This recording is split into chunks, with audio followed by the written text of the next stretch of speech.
Hello बच्चों, let's see the question.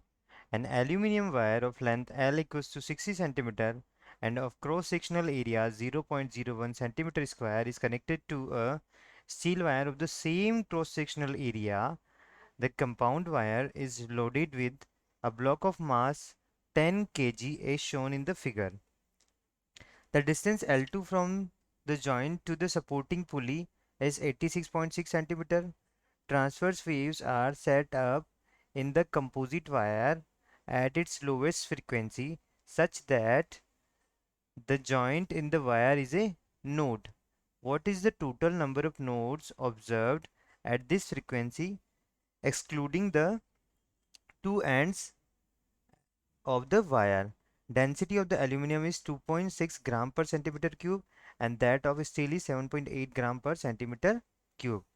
तो हमको क्या दिया हुआ है, हमको एक वायर दिया हुआ है एल्यूमिनियम वायर जिसकी लेंथ है हमारे पास कितनी 60 सेंटीमीटर यानी 0.6 मीटर और L2 है हमारा स्टील का वायर है 0.866 मीटर है। ठीक है, तो क्या हुआ कि यहाँ हम इसको बीच में से हमने हमने इसको क्या किया है, जॉइन किया है। ठीक है, जो जॉइंट का जो पॉइंट है वो किसकी तरह एक्ट कर रहा है, तो वो किसकी तरह एक्ट कर रहा है, नोड की तरह एक्ट कर रहा है और इन दोनों का क्रॉस सेक्शनल एरिया क्या है हमारे पास, सेम है। देखिए, तो जो हम देखते हैं कि वेलोसिटी in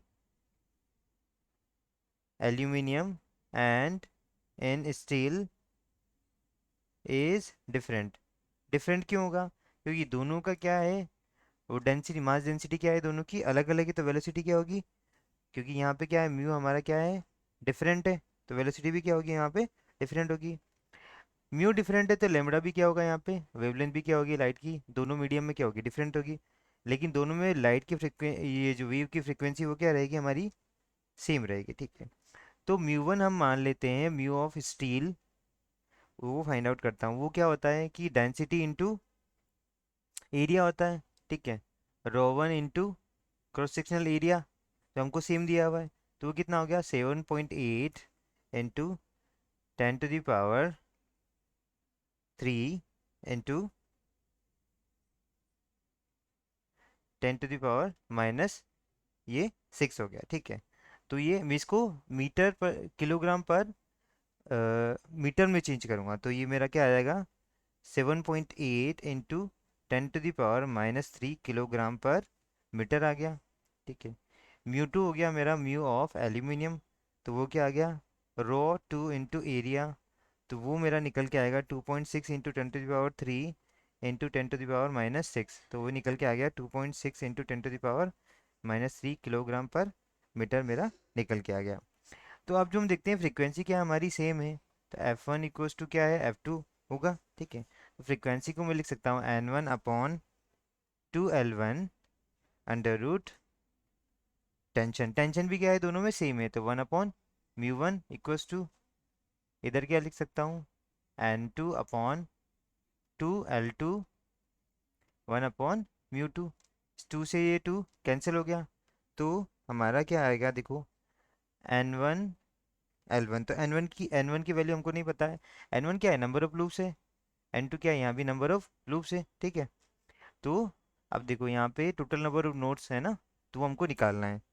अब देखो यहाँ पे एन इसकी वैल्यू क्या है, L1 की वैल्यू हमारे पास 0.866 इंटू ये वैल्यू आई है हमारे पास 7.8 into 10⁻⁻3, 7.8 into 10⁻⁻3 equals to N2 ये कितना आएगा, L2 की वैल्यू दे रखी है 0.6 N2 और म्यू टू की वैल्यू हमारे पास कितनी है 2.6 इंटू 10⁻⁻3, यहाँ से निकल गया 10⁻⁻3, 10⁻⁻3 कैंसिल हो गया यहाँ से। ठीक है, जब इसको मैं सॉल्व करता हूँ तो जो N1/N2 क्या आता है मेरा निकल के 5/2, तो ये किसको रिप्रेजेंट कर रहा है, स्टील को रिप्रेजेंट कर रहा है और ये किसको रिप्रेजेंट कर रहा है, एल्यूमिनियम को रिप्रेजेंट कर रहा है। ठीक, ये नंबर ऑफ नोट्स है हमारा। ठीक है, तो जो लोवेस्ट फ्रीक्वेंसी ऑसिलेशन है ना, लोवेस्ट